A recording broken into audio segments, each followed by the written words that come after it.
구독자 여러분 안녕하세요. 공인중개사 이승주TV의 사당동 공인중개사 이승주입니다. 오늘은 부동산 매물 그리고 표시 광고에 대해서 설명드리도록 하겠습니다. 우리 손님 입장에서 손품을 판다고 하죠. 온라인으로 인터넷으로 매물을 이렇게 많이 검색을 하실 겁니다. 그러다 보면 부동산들이 광고를 할 때 표시가 되어 있는 부분들을 볼 수가 있는데요. 온라인으로 모니터링은 굉장히 엄격해졌어요. 국토교통부에서 위탁한 기관들에서 모니터링을 해서 허위 광고나 혹은 잘못된 표시 광고가 있으면 적발을 해서 관할 지자체로 넘겨서 관할 관청이죠, 구청 등에서 부동산 정보과 이런 곳에서 전화가 와서 잘못된 부분들은 부동산에 전화를 해서 과태료를 매기기도 합니다. 표시 광고에 대해서 굉장히 엄격해지고 까다로워졌죠. 그리고 허위 매물에 대해서도 규제가 강화가 됐어요. 그 부분은 중개업을 하시는 현업에 계신 분들이라면 당연히 더더욱 잘 아실 건데요. 예를 들면 중개보조원이 광고 매물을 올리지 못하게 되어 있다던가 표시 광고 사항에서 필수로 표시되어야 되는 부분들이 누락됐다, 이런 부분들도 다 과태료 적발의 대상인데요. 손품을 팔다 보면 우리가 직접 보지 못하는 매물들이기 때문에 더 엄격하게 정보가 정확하게 표시되어야 한다라는 기준 때문에 그렇습니다. 그렇다면 여러분들이 매물을 실제로 발품을 판다고 하죠. 이번에는 구하는 집들 혹은 매물들의 국내 부동산들을 다닐 때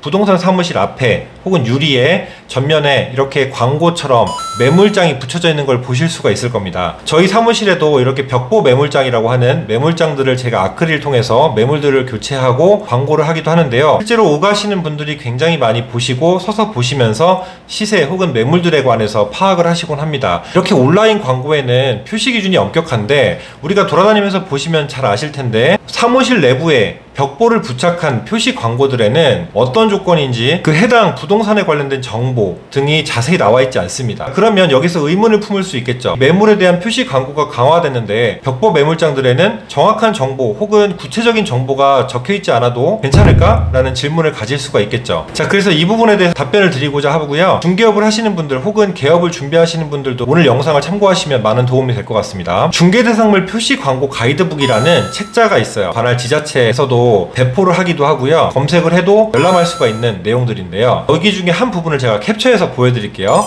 자, 읽어보면 공인중개사 법령 주요 내용이라고 해가지고 제17조의 이 항목에 중개대상물의 표시 광고라는 부분이 있습니다. 자세히 보면은 중개사무소의 명칭, 소재지, 연락처, 등록번호도 기재해야 되고 중개업자의 성명, 법인인 경우에는 대표자의 성명, 그리고 법 제18조의 2항에서 대통령령으로 정하는 소재지 면적, 가격 등의 사항, 소재지 면적, 가격, 중개대상물 종류, 거래 형태, 건축물 및 그 밖의 토지의 정착물인 경우 다음 각목의 사항이라고 해서 해당 부분들이 누락이 되면 안 되고 표시를 다 해줘야 된다라고 해서 표시 광고에 관한 법률이에요. 다음 사진을 한번 보여드리면 중개대상물 표시 광고 규제와 관련하여 개정된 공인중개사 법령에 따라 추가로 명시해야 하는 내용은 이라고 해서 중개대상물에 대해서 표시 광고를 하는 경우에는 현행대로 사무소의 명칭과 소재지, 연락처, 개업공인중개사의 성명을 기재하고 등록번호를 추가로 명시하고 인터넷을 이용하여 표시 광고할 때는 추가적으로 소재지, 면적, 가격 등의 사항을 명시해야 한다라고 해서 구체적으로 빠지면 안 되는 항목들을 나열하고 있어요. 그리고 아까 설명드린 대로 표시 광고를 하는 경우에는 중개보조원이 광고를 올릴 수 없다라고 나와 있죠. 자, 여기까지는 아시는데 이제 벽보 매물장은 그러면 이대로 똑같이 이 법령을 준용해서 표시 광고를 해야 되느냐라는 것이 오늘의 질문이자 논점인데요. 결론을 말씀드리면요, 표시 광고는 1차원적으로 벽보 매물이기 때문에 오프라인에서 해당 부동산에서 벽보 갖고 있는 물건을 광고하는 것이기 때문에 이럴 때는 온라인에서 표시 광고 해야 되는 것처럼 상세하게 이렇게 누락 없이 기재할 필요는 없다라는 유권 해석이 있고, 실질적으로 그 이유는 어디서 광고하는지, 어디서 물건을 보유하고 있는지에 대한 정보가 출처가 명확하기 때문입니다. 예를 들면 어떤 부동산 사무실에서 그 물건을 벽보를 기재해서 광고를 한다는 것은 그 물건을 중개가 가능하고 보유하고 있고 그 해당 부동산의 간판이 바로 위에, 그 사무실 위에 대표자명과 사무소 전화번호와 상호가 나와 있죠. 그렇기 때문에 벽보 광고는 오프라인으로 직접 해당 사무소에서 중개 광고를 하는 거기 때문에 그렇습니다. 그래서 이 부분은 필수적인 표시의 사항들이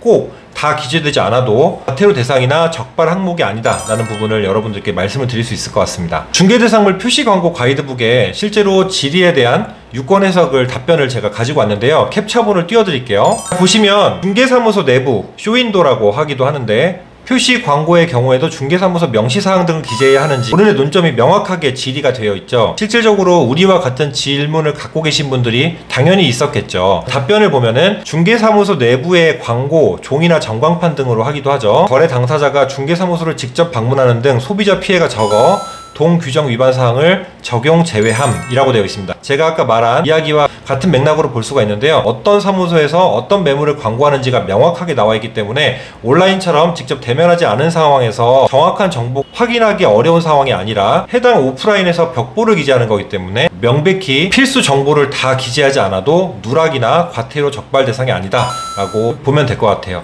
예전에 제가 처음에 개업을 할 때 간판을 설치해 주시는 사장님께서 이거 벽보 매물장 붙이면 안 돼요, 이거 불법이에요 라고 하셔가지고 과연 불법인가? 라고 해서 확인을 했는데 구별로 다를 수는 있어요. 제가 구별로 다 확인하진 못했는데요. 이런 매물장에 대한 어떠한 규제가 있거나 이 부분을 부착하면 안 되는 부분은 사실상 확인된 법령은 없어요. 그래서 제가 확인된 표시 광고 사항에 대해서 이 벽보 매물장에 대해서는 필수 사항이 기재가 된 여부, 벽보 매물장에서 필수 사항들이 기재가 되어야 하는지 여부만 제가 확인을 했고, 저도 실질적으로 이 부분을 확인을 하고 광고를 하고 있는 부분이기 때문에 궁금하신 부분이 있으실 것 같아서 제가 영상을 올려드립니다. 중개업을 하시는 분이 아니신 분들은 이 부분에 대해서 전혀 의구가 없으셨을 수도 있고요. 중개업을 하시는 분들은 이 부분에 대해서 또 애매하게 알고 계시거나 잘 모르셔서 걱정하시는 분도 있을까봐 제가 영상을 올려드리고요. 상식적으로 온라인으로 어떠한 매물에 대해서 궁금한 부분이 있으면 그 부분에 대한 정보를 그 해당 페이지에서 그 매물장에 관련해서 찾아보게 돼 있죠. 근데 정보가 누락돼 있거나 확인하기 어려우면은 전화를 할 수밖에 없고, 그리고 전화에서도 설명이 명확하지 않다면 왜 이러지? 라고 의구를 품을 수밖에 없습니다.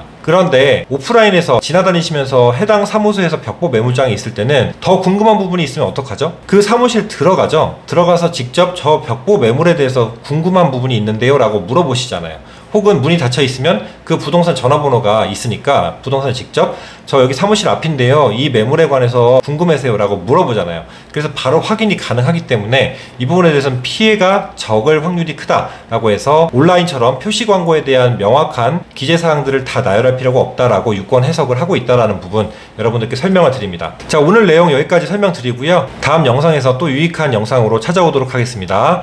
시청해주셔서 감사하고요. 다음 영상에서 만나겠습니다. 다음에 만나요.